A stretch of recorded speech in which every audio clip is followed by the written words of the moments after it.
ደግሞ ቀስ እያልክ የምትሄደው አባዬ እንደማታ ቶሎ እንደው እሺ እና አባዬ እኮ የሰላም ሰፈር እኮ ነው። ያው የእናት ሰፈር እየደረስን ነው። እንደ አባዬ ለምንድን ነው የምታቆመው? እኮ የሰላም ሰፈር እኮ ነው። እንደ አባዬ ሰላም የእናቴ ጎረቤት ናት እንዴ?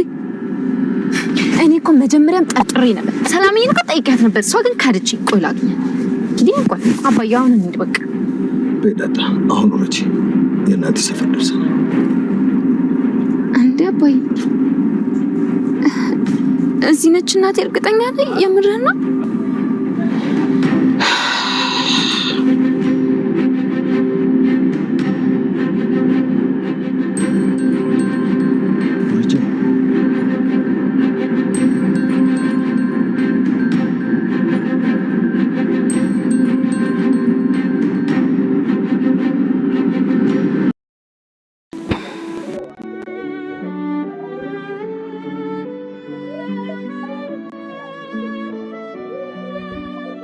አሁንም ይቅርታ አላደረክልኝም አይደል?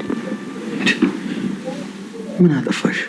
እንዳላጠፋውማ አውቃለሁ፣ ግን በቃ እኔ ስላጠፋው ሰው አንተ ስለከፋው ይቅርታ መጠየቅ የፈለኩት። ይኸውልሽ ማርቲ፣ ሳታጠፊ እኮ ይቅርታ መጠየቅ የለብሽም። እንዴት አይደል? አንተ ስታጠፋ እኔ ካልጠየቅኩ፣ እኔ ሳጠፋ አንተ ይቅርታ ካልጠየቅ፣ ትዳርን በዚህ ልክ ተስማምተን ካልመራን እንዴት ትዳራችን መያዝ እንችላለን? በዚህ ልክ እኮ አይቀጥልም። ማርቲ፣ አንቺ እኮ ምንም አላጠፋሽም። እሺ አንድ ነገር ልጠይቅ። ቆይ እኔ በዚህ ልክ ዝም ብለህ የከፋኝን ነገር ምንም ነገር ሳላዋይህ ብቀር ለአንድ ቀን ወይ ለሁለት ቀን አይደለም፣ ወይም ደግሞ ለአንድ ወር ለሁለት ወር አይደለም፣ ረዘም ላለ ወራት ዝም ብዬ ብጨነቅ ምንም ነገር ባልነግርህ አትከፋ? አያስጨንቅም? ይከፋኛል፣ ይጨንቀኛል።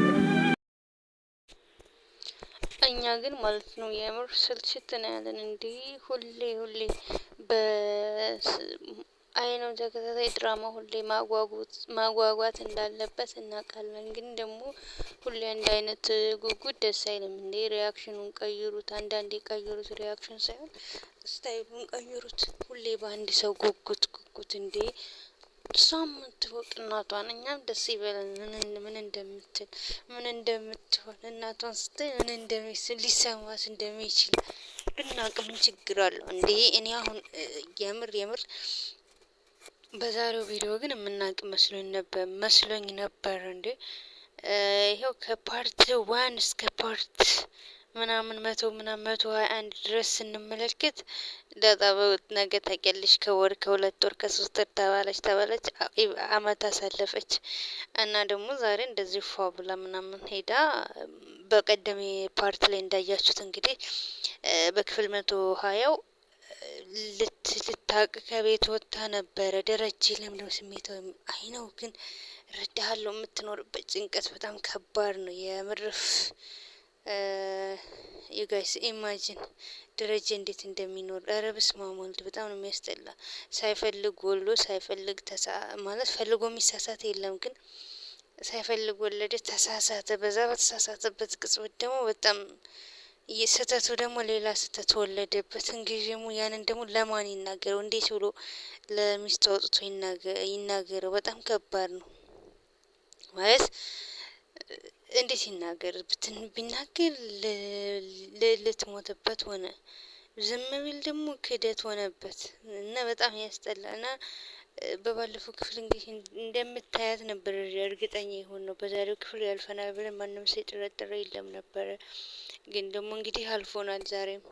ምክንያቱም እሱ እንደዛ ስሜታዊ ሆኖ በጣም እኔ ይጋጫሉ ብዬ ነበር። በዛ እንደዛ ሲያሽከረክር ሁላቸውም ተጨንቀው ነበር ደረጀ ከቤት ስለወጣ በዛ ምሽት። እንግዲህ ማርታ ደግሞ ያው ተናዶብኝ ነው ምናምን፣ እሷም ለመጀመሪያ ጊዜ አኩርፈው ነበረ ከክላሷ የወጣችው። እንግዲህ ተናዶብኝ ነው ምናምን ብላ አስባ ነበር። አብጌልም ታሳዝናለች። አሁን የመጀመሪያ ልጅ መሆን አንዳንዴ ከባድ ነው እና እሷም ተጨንቃ አባዬ የለም ምናምን ስትላት ምነው በቃ አለ እሱ ቤት መሆን ሲኖርበት እኔን እንደዚህ እኔን እንትን ማለት ሲኖርበት ጭራሽ እንደዚህ ብሎ ደግሞ ይላል እንደ ምናምን እያለች ነበረ ማለት ነው። ስለዚህ እንግዲህ አብጌል ምንም ማድረግ አትችልም ማለቴ በቃ ለእናቲቱ ከመናገር ውጪ ከዛ እናቲቱ ደግሞ ማለት ነው ይሄ ነገር እኮ ነው ማነው ደረጀን ሊገለው የተነሳው ምን ትለዋለች? ለምንድነው እኔን ጭራሽ መንከባከብ ሲኖርበት እሱ ለምንድነው የወጣው ምናምን ብላ አላለችም አለች። ግን ደግሞ ተመለሰች ማለት ክፉ ክፉ ነው የሚመጣላት። ምን አለ ባልናገረው፣ ምን አለ አፌን በሰበረው፣ ምላሴን በቆረጠው። እሱ ደግሞ ይህ እንደዚህ ስትለው በቃ እንትን አለ የሆነ እየተቀየመ ነው አሁን ማለት የባስ እየጎዳችው ነው ያለችው። ምክንያቱም እንዴት እንደዚህ ልትለኝ ማለት እኔ እንደዚህ አድርጊያት እሷ እንደዚህ አለችኝ ምናምን ብሎ እንግዲህ እየከበደው ነው ያለው።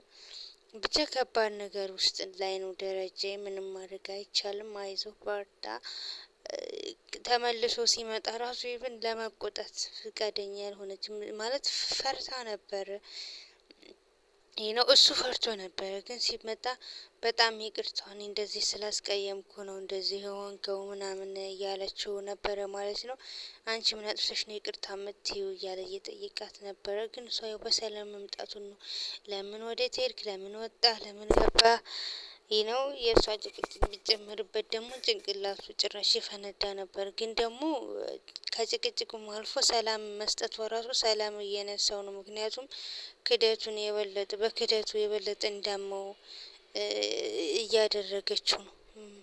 ግን ያው የእሷ ጥሩ ነገር ነው የምታደርገው። ምክንያቱም የነው እየጠየቀችው ነበር። እንዴት አንድ ሰው ማለት አንድ ባልና ሚስት ሆኖ ሲኖር ያው ሁላቸውም ችግራቸውን ከሌላ ሰው ሰምቶባቸው አያውቅምና ዛሬ ግን ችግሩን እርሱ መናገር አልፈለገም። ለማንም ማውራት አልፈለገም። እንግዲህ አብጌልም በቦሌም በባሌም ብላን የደረሰችበት እና ችግር ባልነግርህ ለአንድ ወር አይደለም ለሁለት ወር አይደለም ለረዘም ላሉ ወራቶች ችግሬን ባልነግርህ ምን ትለኛለህ?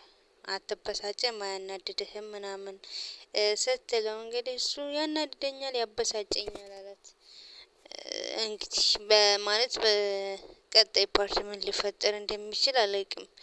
ግን እኔ ዳጣ እንደመጣች ምን አለ ነግሯት ቢሆን የምር ከባድ ነው። ማርያምን አሁን ማንያስ እንዴት ብላ ታምንለታለች? ወይና ዊዘት ድራማ በጣም ከባድ ነው።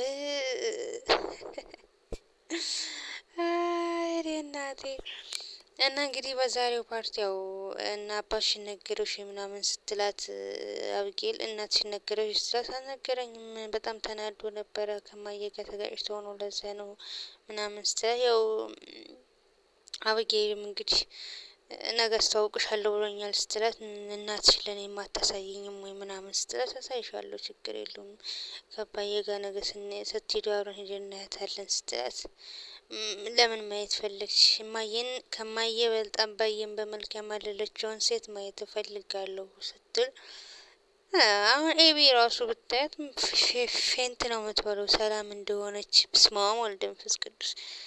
በእርግጥ የመጀመሪያው ጥፋት የሷ ጥፋት አይደለም። የምር እኔ አሁን ሪል ቢሆን ይሄ እንዴት ማርታ እኮ እንደዚህ የምትደረግ ሰው አይደለችም። የምር ሰላምም ቢሆን እንግዲህ ከልጇ የሁለተኛውን ልጇን መውለዷ በጣም ከባድ ነገር ነው። ዳይሬክትሊ አሁን አብጌል ሰላም እናቷ እንደሆነች ካወቀች ያው በቃ ኢሚዲየትሊ እንትን ነው የምታውቀው ወንዱ ልጅ የሱ ልጅ እንደውም ታጭራለች። ባለፈው ክፍል ወንዱ ልጅ እሱ እንደሆነ ነው የምታውቀው። እንግዲህ ሄዳለች። ዛሬ እኮ የሰላምዬ ሰፈር ነው እንዴት ነው አባዬ ምናምን እያለችው ነበረ። ሰላምዬማ የሆነ ነገር ታውቃለች። እኔ እኮ ንገሪኝ ብያት ነበረ ጎረቤቷ ናት ማለት ነው እንደምታውቂ እኮ እርግጠኛ ነበርኩኝ ምናምን እያላት ነበረ ማለት ነው እያለችው ነበረ ለደረጀ። ከባድ ነው። ለ20 አመት ስትጠብቃት የኖረቻትን እናቲቱን ዛሬ ልታገኛት ነው። ስታገኛት ደግሞ ደረጃ አንድ ላይ ይቀልለታል። ግን ደግሞ የዳ ትንሽ የለውም። ዋናው ትልቁ ዳ እንግዲህ የሰላም የእንትናዳ ነው የማርታ ዳ ነው።